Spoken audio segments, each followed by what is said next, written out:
अभी तक हमने पाइथागोरस थ्योरम और ट्रिग्नोमेट्रिक रेशियोज को डिस्कस कर लिया।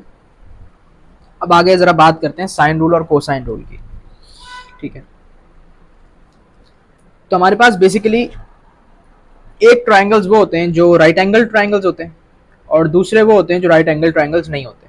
ठीक है, यानी कि इक्विलेटरल, आइसोसेलेस या स्केलिन। सही है। अब मैंने जिस तरह यहाँ पर भी बताया था ऊपर कि हमारे पास बेसिकली चार टाइप्स के ट्राइंगल होते हैं: इक्विलेटरल, आइसोसेलेस, स्केलिन और राइट एंगल ट्राइंगल।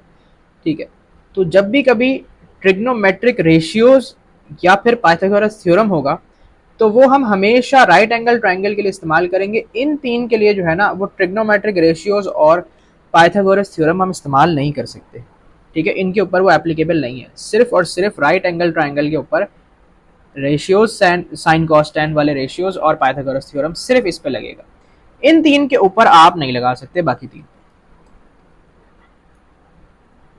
इसलिए मैंने यहां पर लिखा है कि राइट एंगल ट्राइंगल के लिए पाइथागोरस थ्योरम और ट्रिग रेशियोज, अदर ट्राइंगल्स यानी कि इक्विलेटरल, आइसोसेलेस या स्केलिन ट्राइंगल्स के लिए साइन रूल और कोसाइन रूल अप्लाई होगा। ये क्या होता है इधर आगे पढ़ते हैं। ठीक है, यहाँ मैं लिख भी दिया, as we know Pythagoras theorem, trigonometric ratios, sine cos tan are only applicable on a right angle triangle, we cannot apply in other triangles। ठीक है, दूसरे ट्राइंगल्स के ऊपर अप्लाई नहीं कर सकते इनको।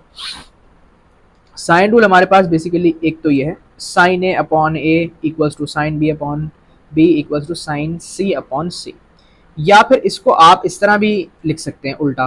ठीक है, कि ए ऊपर और साइन ए नीचे कर दिया, बी ऊपर और साइन बी नीचे कर दिया, इस तरह भी आप लिख सकते हैं। तो ये फॉर्मूला है बेसिकली साइन रूल का।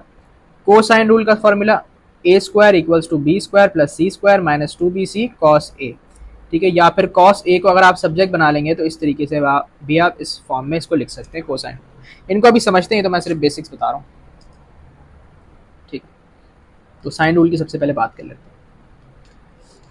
हमारे पास दो कंडीशंस हैं साइन रूल को अप्लाई करने की। पहली कंडीशन क्या है कि not a right angle triangle.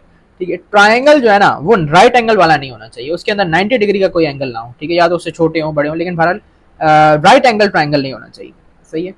और दूसरी कंडीशन क्या है, one angle side pair is given. अब ये एंगल साइड पेयर क्या होता है भाई? एंगल साइड पेयर का मतलब ये होता है कि ये एंगल है ए, इसके सामने वाली साइड जो है ये दोनों आपस में क्या होंगे, पेयर होंगे। ये एंगल है हमारे पास बी, इसके जो सामने वाली साइड है इसकी लेंथ, बेसिकली लेंथ की बात होगी, ये आपस में क्या होंगे, पेयर होंगे। ये हमारे पास एंगल है सी, इसके सामने वाली लेंथ जो है हमारे पास आपस में क्या होंगे, पेयर होंगे। तो दूसरी कंडीशन क्या है कि one angle side pair is given, यानी कि क्वेश्चन में ऑलरेडी एक एंगल साइड पेयर गिवन होने चाहिए।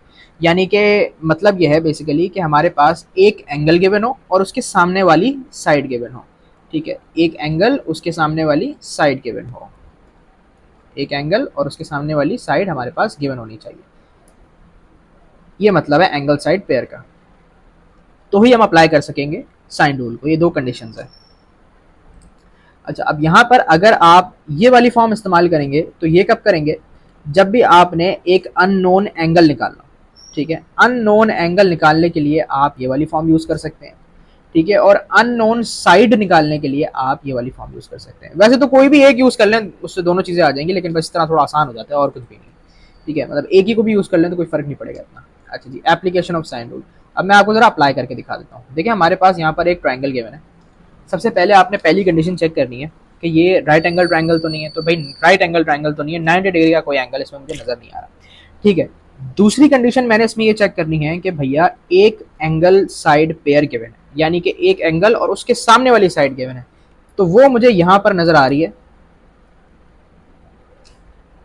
ये वाला एंगल है और ये इसके सामने वाली साइड हमें गिवन है।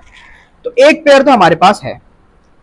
ठीक है, इसको आप फॉर्मूले में किस तरह डालेंगे, और हमसे बोला क्या जा रहा है, एक और साइड हमें गिवन है और हमसे बोला जा रहा है ये निकालना है। तो इसको फॉर्मूले में इस तरह डालेंगे कि हम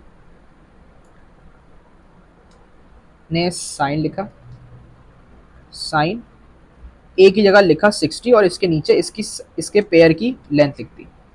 ठीक है, इसी तरीके से साइन बी को एज इट इज लिखा और इसके नीचे लिख दिया 8। ठीक है, साइन 60 लिखा, ऊपर एंगल लिखा और नीचे उसका जो पेयर है उसको लिख दिया।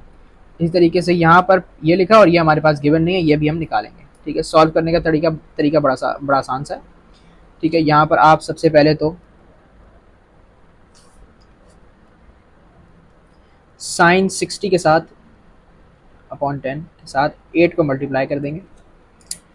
अब इसके लिए आपको कैलकुलेटर की ज़रूरत पड़ेगी, उसके बगैर तो ये पॉसिबल नहीं है। Sine 60 upon 10 multiply by 8, 0.6928 answer आ रहा है मेरे पास। ठीक है, साइन बी 0.6928, लेकिन ये हमारा आंसर नहीं है। ठीक है, ये आंसर क्यों नहीं है? क्योंकि भाई अभी तो हमें बी निकालना है ना, तो साइन उधर जाके इन्वर्स भी तो होगा पहले, तो साइन को उधर भेजेंगे, इन्वर्स हो जाएगा। अब निकालेंगे, आंसर आ गया बी का 43.8, या फिर आप इसको राउंड ऑफ करके 44 डिग्रीज कह सकते हैं। तो हमें ये पता चल गया कि भाई ये वाला जो एंगल जो मिसिंग था, ये हमारे पास क्या आ गया, 44 डिग्रीज। सही है, एक दो एग्जांपल्स और इसकी देख लेते हैं। तो सबसे पहले तो पहली दो कंडीशन चेक कर लेते हैं। पहली कंडीशन क्या होती है कि भाई 90 डिग्री एंगल वाला ट्रायंगल नहीं होना चाहिए। ठीक है, राइट एंगल ट्रायंगल नहीं होना चाहिए, तो राइट एंगल ट्रायंगल तो ये नहीं है।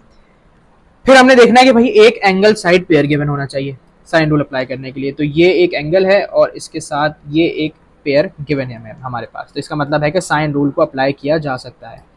अब यहाँ पर हम ऊपर साइड लिखेंगे, नीचे उसके पेयर का एंगल लिखेंगे साइन के अंदर। साइड हमें निकालनी है, नीचे उसके पेयर का एंगल लिखेंगे, क्योंकि हमें ये वाली साइड फाइंड करनी है, तो इसका पेयर का एंगल ये वाला होगा। सही है, अब ये सॉल्व उसी तरीके से होगा जिस तरह हमने पीछे किया कि b equals to 8 multiply by sine 60, ये इस पूरे से जाके क्या होगा, मल्टीप्लाई हो जाएगा साइन 60। कैलकुलेटर निकालते हैं, कैलकुलेटर में एज इट इज पुट करूंगा मैं इसको।